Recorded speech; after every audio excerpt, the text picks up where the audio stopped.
ce n'était qu'une boîte à fromage. Lorsque j'étais pasteur des étudiants à Montpellier, j'ai participé au déménagement de la maison de retraite de Pignan, un petit village situé à quelques kilomètres de la ville de Montpellier.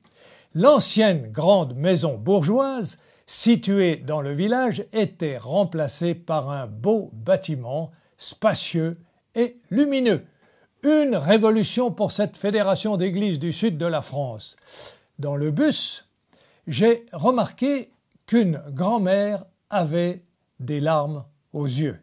Et lorsque nous sommes arrivés au nouveau bâtiment, je me suis approché d'elle, je lui ai demandé pourquoi elle était si triste. Alors elle m'a dit « Je suis triste parce que j'ai oublié quelque chose. » Et je lui ai dit « Mais vous allez avoir une nouvelle chambre, dans un bâtiment tout neuf, vous devriez être joyeuse. Qu'est-ce qui ne va pas ?»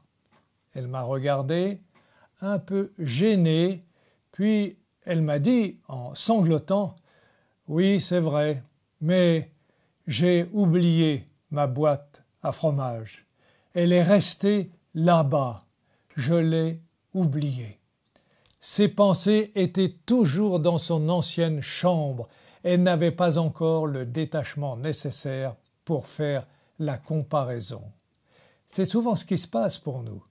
Nous sommes tellement étrangers à la gloire des cieux que nous ne pouvons pas comparer les souffrances qui sont réelles, tangibles, mesurables, à la gloire à venir. Nous en sommes encore à la boîte à fromage, restés dans le vieux bâtiment que nous venons de quitter. Et pourtant, cette gloire n'est pas celle d'aujourd'hui sur terre, c'est la gloire à venir. Autour de nous, il y a des ténèbres, mais nous marchons. Et devant nous, il y a la gloire. La gloire, c'est notre avenir.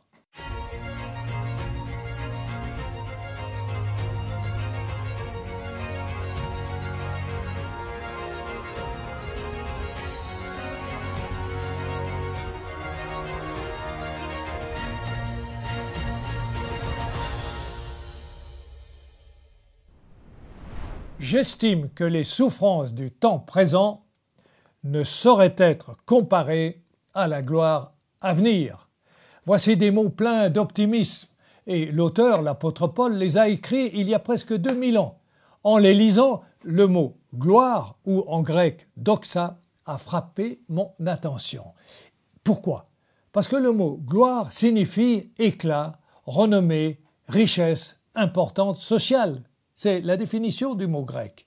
Et c'est sans doute pour cela que la lumière est la meilleure illustration de la gloire. On n'imagine pas une célébration glorieuse dans l'obscurité. La gloire de Dieu se manifeste, elle aussi, par la lumière. Pour les chrétiens de Rome, à qui Paul s'adresse, le mot « gloire » est familier. Il se confond avec leur ville, avec son histoire, avec l'Empire, le plus puissant empire que l'histoire ait connu. L'empire dont les monuments sont encore visibles en Europe, en Afrique du Nord, au Moyen-Orient. Rome a beau être détruite, écrasée, partout où l'empire s'établit, il construit, il organise la Pax Romana. La gloire pour Rome était le fruit de ses batailles contre des armées souvent plus nombreuses, mais le sacrifice de soi aussi pour la patrie, le courage, la victoire sur les ennemis. On ne pouvait pas marcher dans la ville sans que le mot « gloire » apparaisse d'une manière ou d'une autre. On ne pouvait pas imaginer une carrière prometteuse sans entrevoir la gloire comme récompense suprême. Cicéron décrivait les Romains comme des hommes de génie et d'éclat consumés par la soif de pouvoir et de gloire. La gloire de Paul ou la gloire de Rome? La gloire n'arrive pas par hasard. Elle implique une lutte, des sacrifices, que ce soit celle du conquérant, du sportif, de l'artiste. Elle est le résultat d'un combat victorieux, d'un effort accompagné de souffrance. Vous vous souvenez sans doute de la citation de Pierre Corneille dans le Cid. « À vaincre sans péril, on triomphe sans gloire ».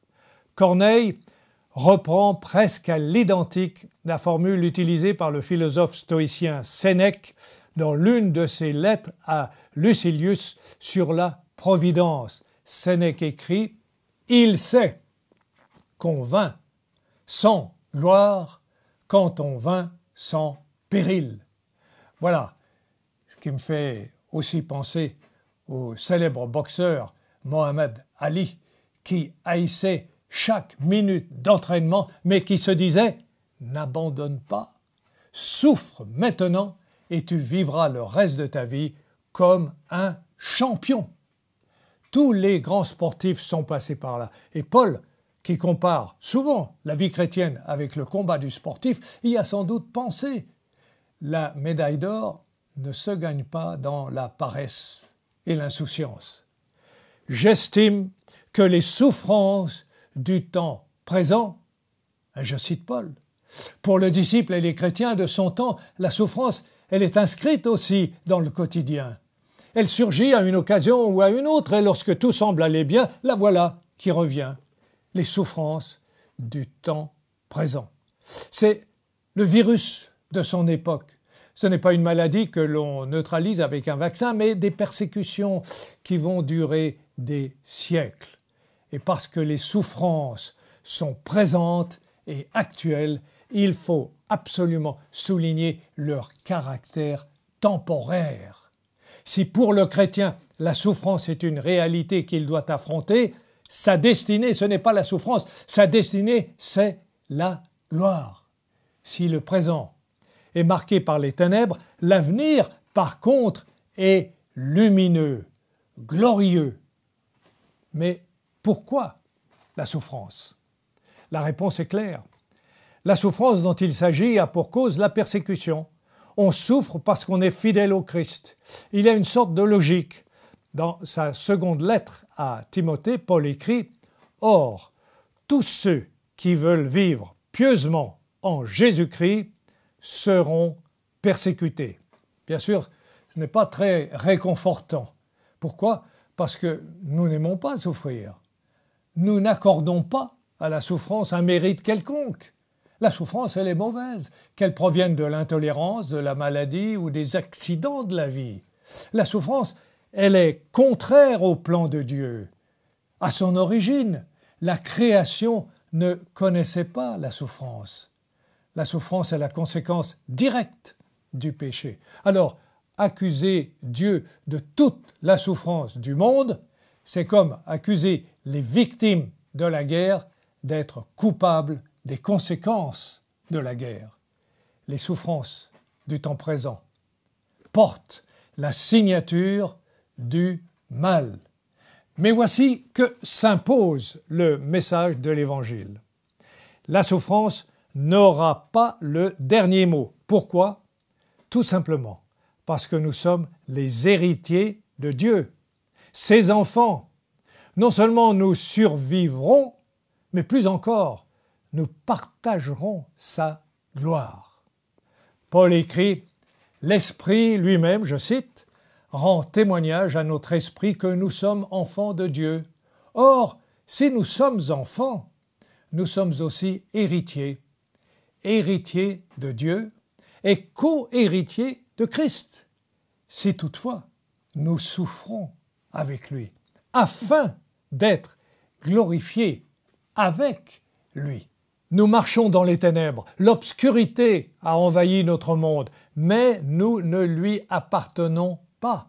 Nous ne sommes pas ses prisonniers, nous avons un avenir, et notre avenir, c'est la lumière, c'est la gloire. La gloire est notre avenir. Voilà le message de l'Évangile. Les souffrances, les échecs, les déceptions, les humiliations, tout ce qui devrait nous décourager, nous désarmer, nous révolter, n'est rien, oui, rien de rien comparé à la gloire qui nous attend. Au jeune homme riche, Jésus dit « Si tu me suis, tu auras un trésor dans le ciel ». Le présent, suivre Jésus, ne semblait pas très enthousiasmant pour lui. Alors le Seigneur lui donne une perspective d'avenir, un trésor. Oui, mais dans le ciel, un présent peu reluisant peut-être, mais qui débouche sur un avenir glorieux. Moïse renonça au trésor de l'Égypte, ceci était fabuleux et constituait son présent. Alors pourquoi y a-t-il renoncé? Parce qu'il avait les yeux fixés sur la récompense future. Son avenir était plus glorieux encore. À ses disciples qui s'interrogent sur la nécessité de tout quitter pour le suivre, Jésus répond « Quiconque aura quitté à cause de mon nom ses frères ou ses sœurs ou son père ou sa mère ou sa femme ou ses enfants ou ses terres ou ses maisons recevra quoi? Le centuple et héritera la vie éternelle. » Comparé à l'avenir, le centuple de ce que nous perdons et en plus la vie éternelle, le présent est pauvre, maison, terre, frères. À quoi ressemble cette gloire qui nous attend dans les cieux? Dans sa deuxième lettre aux Corinthiens, Paul aborde également ce thème, gardant à l'esprit le contexte de la souffrance. Il écrit « C'est pourquoi nous ne perdons pas courage, car nos légères afflictions du moment présent, légères, comparées à la gloire à venir, bien sûr, alors nos légères afflictions produisent pour nous, au-delà de toute mesure, un poids éternel de gloire. » Les mots sont forts, au-delà de toute mesure. Pourquoi? L'apôtre à nouveau compare et il ajoute « parce que nous regardons non point aux choses visibles, mais à celles qui sont invisibles, car les choses visibles sont passagères et les invisibles, elles, sont éternelles. » Notre avenir est encore du domaine de l'invisible. Par la foi, nous savons que la mort n'est pas la fin, que la mort n'est pas notre dernière demeure. Nous avons dans le ciel un édifice, et là je cite la Bible bien sûr, qui est l'ouvrage de Dieu, une demeure éternelle qui n'a pas été faite de main d'homme. Voilà qui fait écho à la promesse de Jésus que votre cœur ne se trouble point, croyez en Dieu et croyez en moi. Il y a plusieurs demeures dans la maison de mon Père. Si cela n'était pas, dit Jésus, je vous l'aurais dit. Je vais vous préparer une place. Et lorsque je m'en serai allé et que je vous aurai préparé une place, je reviendrai, je vous prendrai avec moi, afin que là où je suis, vous y soyez aussi.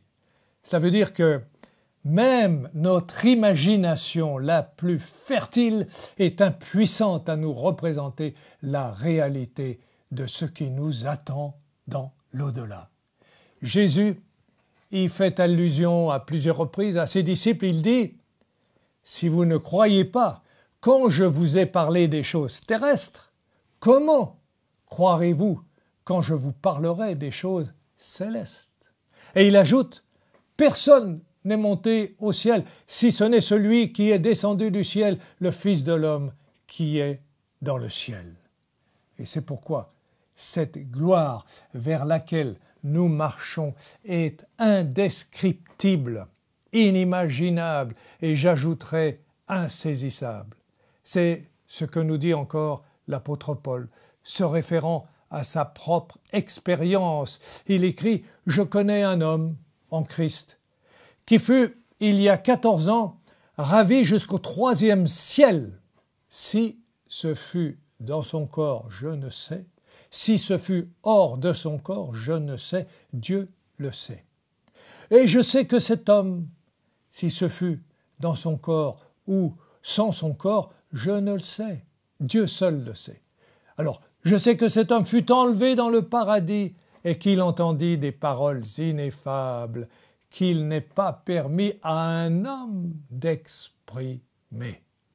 Des paroles ineffables. Ineffables signifie inexprimables. Elles sont tellement extraordinaires qu'on ne peut pas les exprimer. On n'a pas le vocabulaire, on n'a pas les ressources intellectuelles pour les transmettre.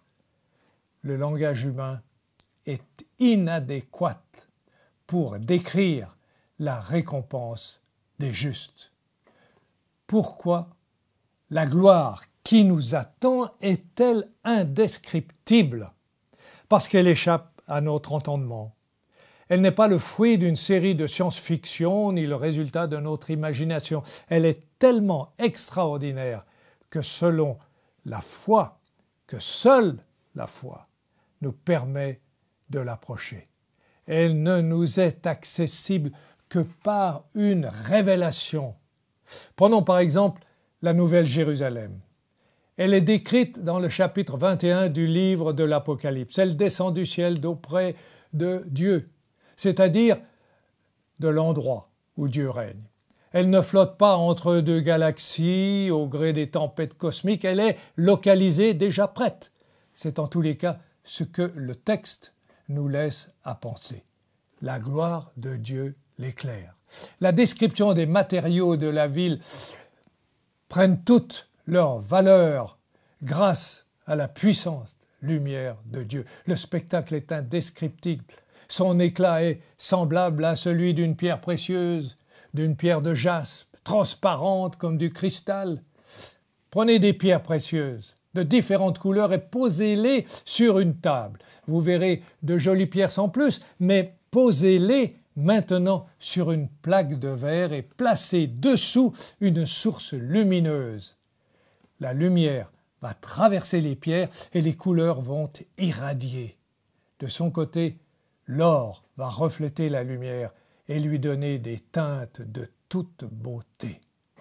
Au paradis, nous retrouverons le projet initial de Dieu perdu à cause du péché. Il y aura toujours de nouveaux sommets à atteindre, de nouvelles merveilles à admirer, de nouvelles vérités à pénétrer, de nouveaux sujets d'intérêt pour notre corps, notre esprit et notre âme. Comme on ne peut pas imaginer la beauté de la gloire qui nous attend, Paul nous dit qu'elle sera révélée. On ne peut approcher cette gloire que par la révélation, non par la connaissance, non par l'imagination, mais l'accepter par la foi et la recevoir par révélation, lorsque le temps viendra. Alors la question bien sûr qu'on se pose, pourquoi la Bible ne nous donne pas plus de détails? Si le paradis nous était révélé, nous voudrions tous y aller, et le plus vite possible. Nous y penserons matin et soir, et à chaque difficulté, nous souhaiterions mourir. Nous finirions par perdre le sens des réalités terrestres et nous oublierions la raison d'être et notre présence sur terre. Mais en attendant que Dieu nous rappelle à lui, Paul nous recommande de rechercher ici-bas les choses d'en haut. Si donc vous êtes ressuscités avec Christ, je cite, « Cherchez les choses d'en haut, où Christ est assis à la droite de Dieu. Affectionnez-vous aux choses d'en haut et non à celles qui sont sur la terre. Quand Christ votre vie paraîtra, alors vous paraîtrez aussi avec lui dans la gloire. » Pour être pratique, je vous laisse 3 points. Le premier, se souvenir que si la souffrance est une réalité, la gloire est notre destinée. Deuxième point, la gloire qui nous est promise est au-delà de notre imagination. Et troisième point, chaque jour, remercions le Seigneur pour la gloire qui nous attend et vivons en conséquence. Et pour méditer, je vous laisse ce texte que nous trouvons dans la lettre aux Romains chapitre 8 verset 18. Paul écrit « J'estime que les souffrances du temps présent ne sauraient être comparées à la gloire à venir qui sera révélée pour nous. »